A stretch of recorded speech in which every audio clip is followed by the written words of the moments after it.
नमस्कार, मैं हूं अशोक कुमार पांडे और स्वागत है आपका टीसीएच पर। प्रधानमंत्री मोदी ऐसा लगता है कि इन चुनावों में कुछ ज्यादा ही घबरा गए हैं और कुछ भी बोल रहे हैं। 10 साल पहले पूरी दुनिया भारत को बोझ समझती थी, कहती थी भारत खुद भी डूबेगा और हमें भी ले डूबेगा। कोई कहता था ये तो कंगाल देश है, ये तो कमजोर देश है, और पड़ोसी आए दिन बम धमाके करते थे, निर्दोष लोगों को मौत के घाट उतारते थे।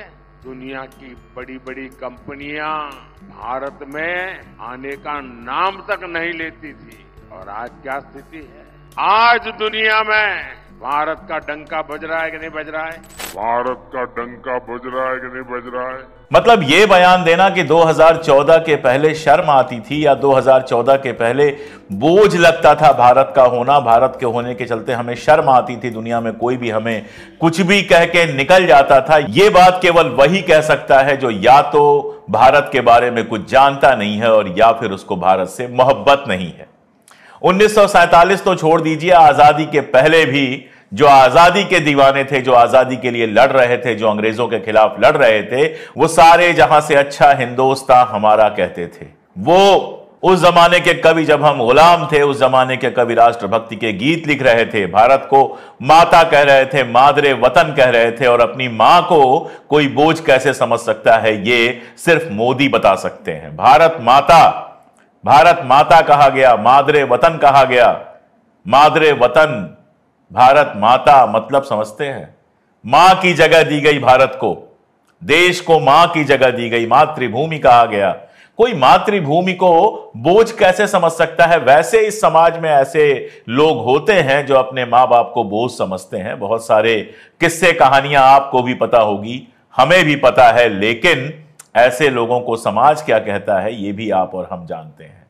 जो एक आदर्श युवा होता है, आप राम की बात करते हैं, जो मर्यादा पुरुषोत्तम राम जिनकी बात की जाती है, उन्होंने लक्ष्मण से कहा था, अपि स्वर्णमयी लंका लक्ष्मण में न रोचते, जननी जन्मभूमिश्च स्वर्गादपि गरीयसी।